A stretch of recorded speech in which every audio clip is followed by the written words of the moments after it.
ओम शांति। 5 मार्च 2020। बाबा के महावाक्य।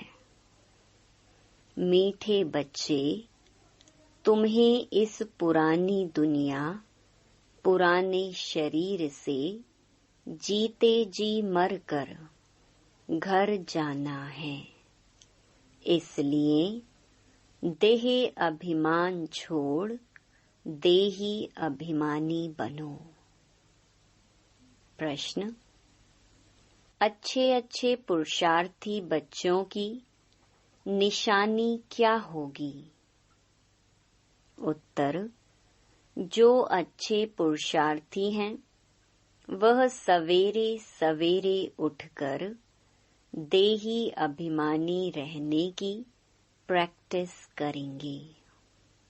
वह एक बाप को याद करने का पुरुषार्थ करेंगे। उन्हें लक्ष्य रहता कि और कोई देहधारी याद न आए। निरंतर बाप और 84 के चक्र की याद रहे। यह भी अहो सौभाग्य कहेंगे। ओम शांति। अभी तुम बच्चे जीते जी मरे हुए हो। कैसे मरे हो? देह के अभिमान को छोड़ दिया तो बाकी रही आत्मा। शरीर तो खत्म हो जाता है, आत्मा नहीं मरती। बाप कहते हैं, जीते जी अपने को आत्मा समझो और परमपिता परमात्मा के साथ योग लगाने से आत्मा पवित्र हो जाएगी। जब तक आत्मा बिल्कुल पवित्र नहीं बनी है, तब तक पवित्र शरीर मिल न सके। आत्मा पवित्र बन गई तो फिर यह पुराना शरीर आपे ही छूट जाएगा। जैसे सर्प की खाल ऑटोमेटिकली छूट जाती है, उनसे ममत्व मिट जाता है। वह जानता है हमको नई खल मिलती है, पुरानी उतर जाएगी। हरेक को अपनी अपनी बुद्धि तो होती है ना। अभी तुम बच्चे समझते हो, हम जीते जी इस पुरानी दुनिया से, पुराने शरीर से मर चुके हैं। फिर तुम आत्माएं भी शरीर छोड़ कहाँ जाएंगी? अपने घर। पहले पहले तो यह पक्का याद करना है, हम आत्मा हैं, शरीर नहीं। आत्मा कहती है, बाबा हम आपके हो चुके, जीते जी मर चुके हैं। अब आत्मा को फरमान मिला हुआ है कि मुझ बाप को याद करो तो तुम तमो प्रधान से सतो प्रधान बन जाएंगे। यह याद का अभ्यास पक्का चाहिए। आत्मा कहती है, बाबा आप आए हैं तो हम आपके ही बनेंगे। आत्मा मेल है, ना कि फीमेल। हमेशा कहते हैं हम भाई भाई हैं। ऐसे थोड़े ही कहते, हम सब मिस्टर्स हैं, सब बच्चे हैं। सब बच्चों को वर्षा मिलना है। अगर अपने को बच्ची कहेंगे तो वर्षा कैसे मिलेगा? आत्माएं सब भाई भाई हैं। बाप सबको कहते हैं, रूहानी बच्चों मुझे याद करो।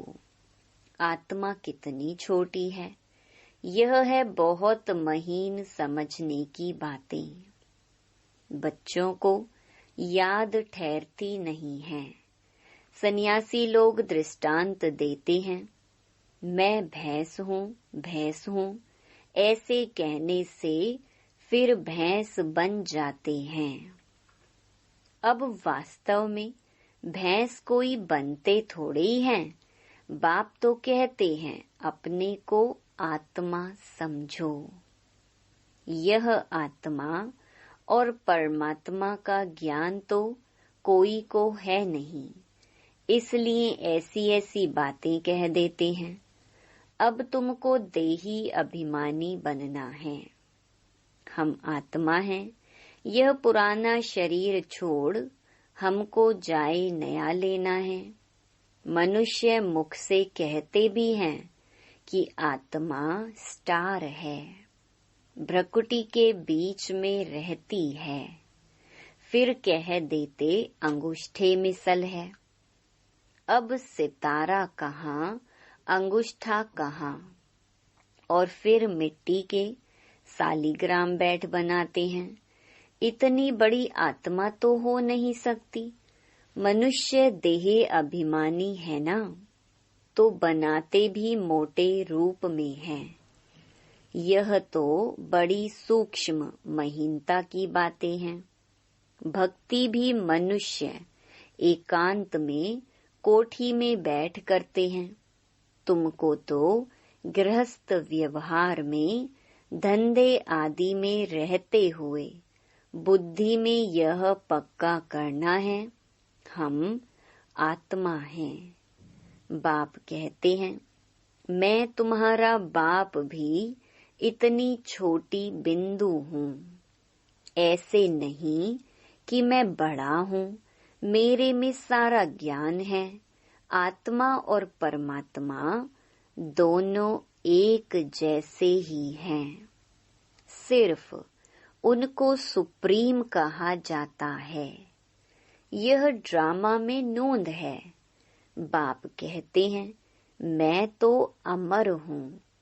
मैं अमर ना होता तो तुमको पावन कैसे बनाऊं, तुमको स्वीट चिल्ड्रन कैसे कहूं।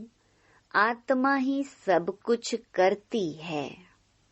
बाप आकर देही अभिमानी बनाते हैं, इसमें ही मेहनत है।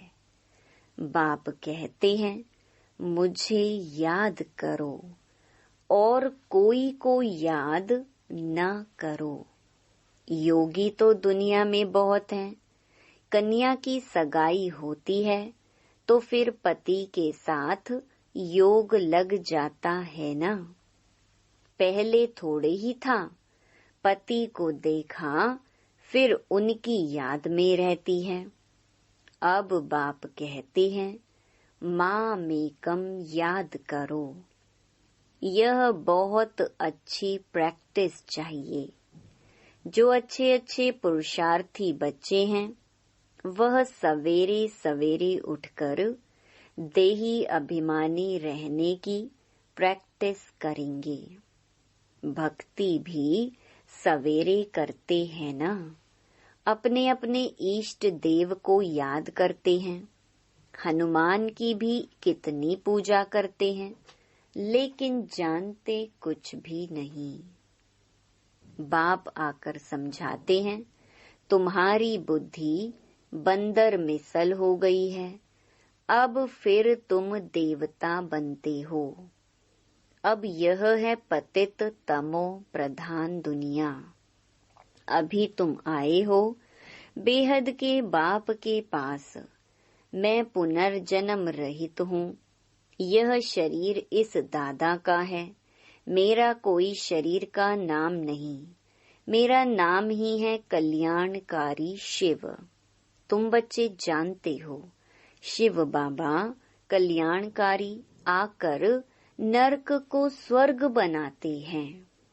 कितना कल्याण करते हैं, नरक का एकदम विनाश करा देते हैं। प्रजापिता ब्रह्मा द्वारा अभी स्थापना हो रही है।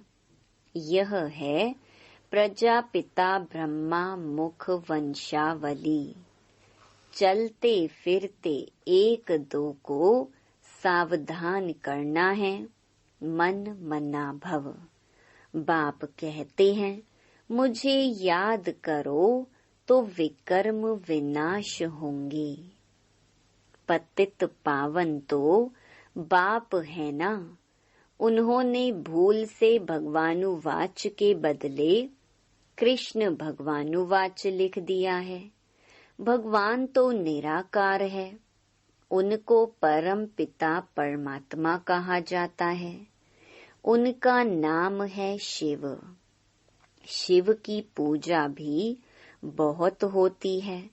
शिव काशी कहते रहते हैं। भक्ति मार्ग में अनेक प्रकार के नाम रख दिए हैं। कमाई के लिए अनेक मंदिर बनाए हैं। असली नाम है शिव। फिर सोमनाथ रखा है। सोमनाथ सोमरस पिलाते हैं, ज्ञान धन देते हैं। फिर जब पुजारी बनते हैं तो कितना खर्चा करते हैं उनके मंदिर बनाने पर, क्योंकि सोमरस दिया है ना। सोमनाथ के साथ सोमनाथनी भी होगी। यथा राजा रानी तथा प्रजा, सब सोमनाथ सोमनाथिनी है। तुम सोनी दुनिया में जाते हो, वहाँ सोने की ईंटें होती हैं, नहीं तो दीवारें आदि कैसे बने। बहुत सोना होता है, इसलिए उसको सोने की दुनिया कहा जाता है। यह है लोहे पत्थरों की दुनिया। स्वर्ग का नाम सुनकर ही मुख पानी हो जाता है। विष्णु के 2 रूप लक्ष्मी नारायण अलग अलग बनेंगे ना। तुम विष्णुपुरी के मालिक बनते हो। अभी तुम हो रावणपुरी में। तो अब बाप कहते हैं, सिर्फ अपने को आत्मा समझ मुझ बाप को याद करो। बाप भी परमधाम में रहते हैं, तुम आत्माएं भी परमधाम में रहती हो। बाप कहते हैं, तुमको कोई तकलीफ नहीं देता हूँ, बहुत सहज है। बाकी यह रावण दुश्मन तुम्हारे सामने खड़ा है। यह विघ्न डालते हैं। ज्ञान में विघ्न नहीं पड़ते, विघ्न पड़ते हैं याद में। घड़ी घड़ी माया याद भुला देती है, देह अभिमान में ले आती है, बाप को याद करने नहीं देती। यह युद्ध चलती है। बाप कहते हैं, तुम कर्म योगी तो हो ही। अच्छा, दिन में याद नहीं कर सकते हो तो रात को याद करो। रात का अभ्यास दिन में काम आएगा। निरंतर स्मृति रहे, जो बाप हमको विश्व का मालिक बनाते हैं, हम उसे याद करते हैं। बाप की याद और 84 जन्मों के चक्र की याद रहे तो अहो सौभाग्य। औरों को भी सुनाना है। बहनों और भाइयों, अब कलयुग पूरा हो, सतयुग आता है। बाप आए हैं सतयुग के लिए, राजयोग सिखला रहे हैं। कलयुग के बाद सतयुग आना है। एक बाप के सिवाय और कोई को याद नहीं करना है। वानप्रस्थी जो होते हैं वह सन्यासियों का जाय संग करते हैं। वानप्रस्थ वहाँ वाणी का काम नहीं है। आत्मा शांत रहती है, लीन तो हो नहीं सकती। ड्रामा से कोई भी एक्टर निकल नहीं सकता। यह भी बाप ने समझाया है। एक बाप के सिवाय और कोई को याद नहीं करना है। देखते हुए भी याद ना करो। यह पुरानी दुनिया तो विनाश हो जानी है।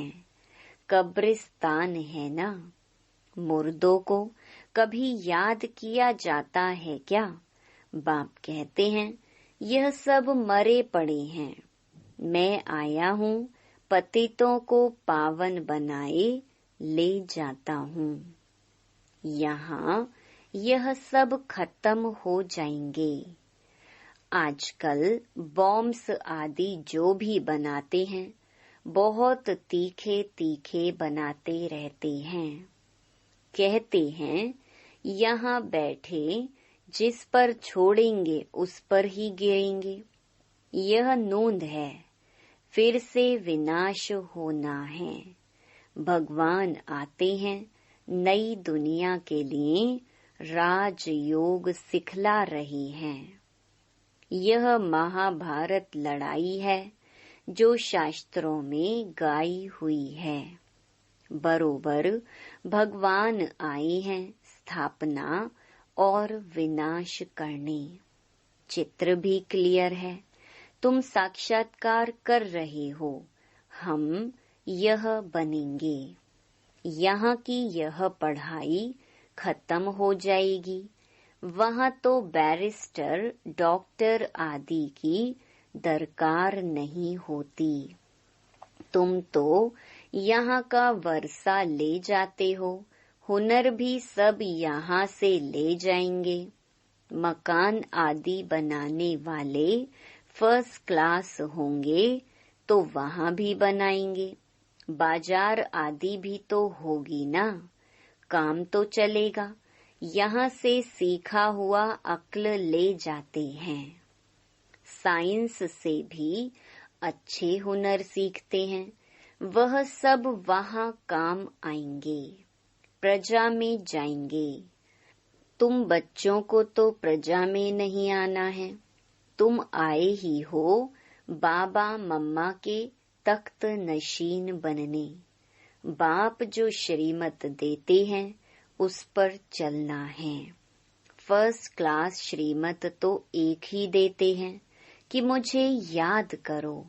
कोई का भाग्य अनायास भी खुल जाता है, कोई कारण निमित्त बन पड़ता है।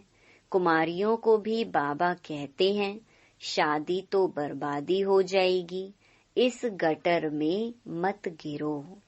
क्या तुम बाप का नहीं मानेंगी?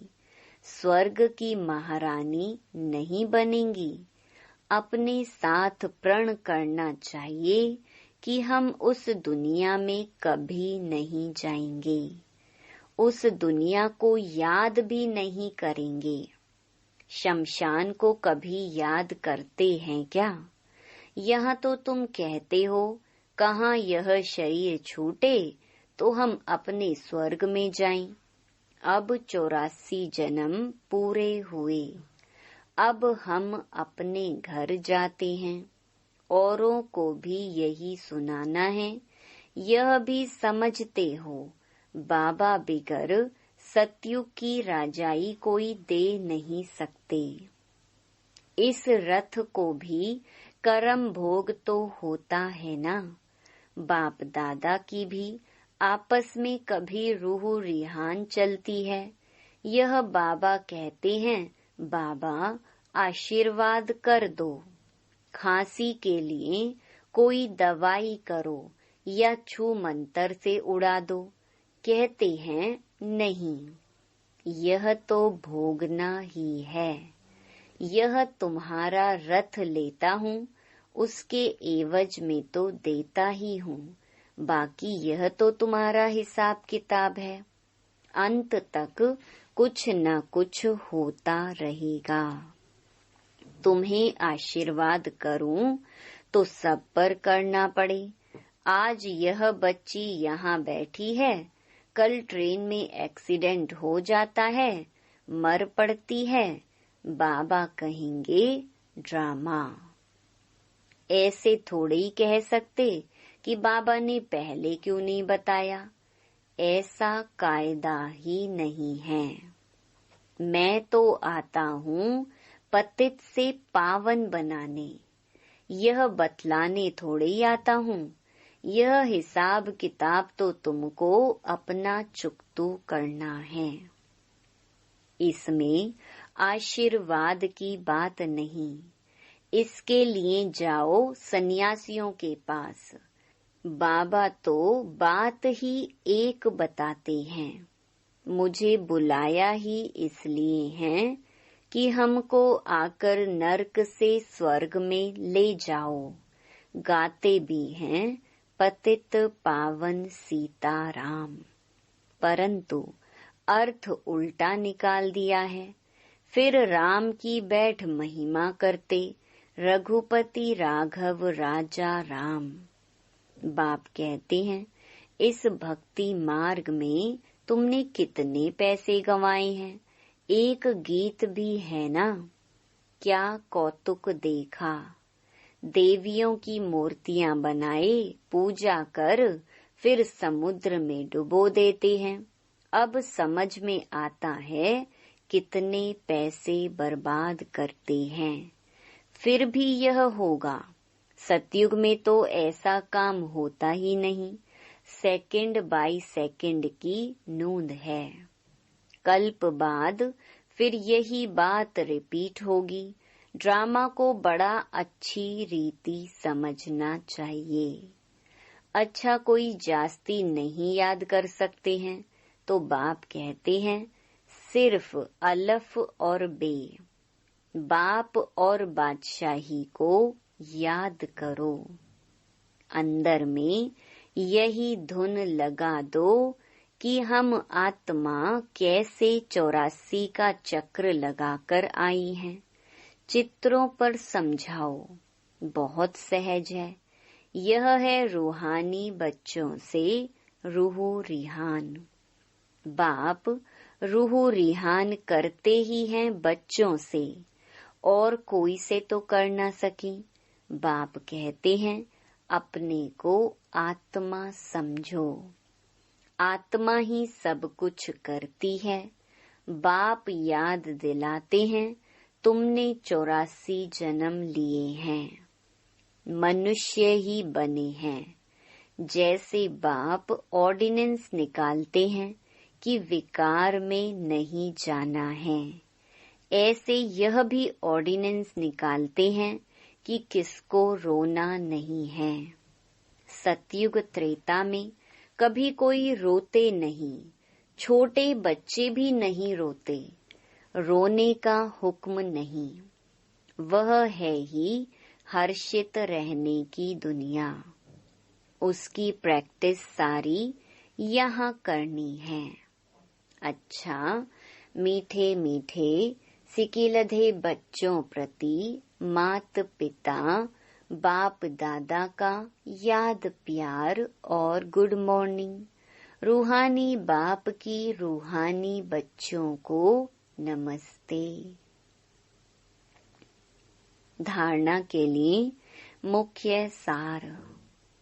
पहला, बाप से आशीर्वाद मांगने के बजाय याद की यात्रा से अपना सब हिसाब चुकतू करना है। पावन बनने का पुरुषार्थ करना है। इस ड्रामा को यथार्थ रीति समझना है। दूसरा, इस पुरानी दुनिया को देखते हुए भी याद नहीं करना है, कर्म योगी बनना है। सदा हर्षित रहने का अभ्यास करना है, कभी भी रोना नहीं है। वरदान, सर्व के प्रति शुभ भाव और श्रेष्ठ भावना धारण करने वाले हंस बुद्धि होली हंस भव। हंस बुद्धि अर्थात सदा हर आत्मा के प्रति श्रेष्ठ और शुभ सोचने वाले, पहले हर आत्मा के भाव को परखने वाले और फिर धारण करने वाले। कभी भी बुद्धि में किसी भी आत्मा के प्रति अशुभ व साधारण भाव धारण न हो। सदा शुभ भाव और शुभ भावना रखने वाले ही होली हंस हैं। वे किसी भी आत्मा के अकल्याण की बातें सुनते देखते भी अकल्याण को कल्याण की वृत्ति से बदल देंगे। उनकी दृष्टि हर आत्मा के प्रति श्रेष्ठ शुद्ध स्नेह की होगी। स्लोगन: प्रेम से भरपूर ऐसी गंगा बनो जो आपसे प्यार का सागर बाप दिखाई दे। Om Shanti. To watch Peace of Mind channel videos on YouTube, subscribe us on youtube.com/tvpeaceofmind. Just a click for a peaceful life.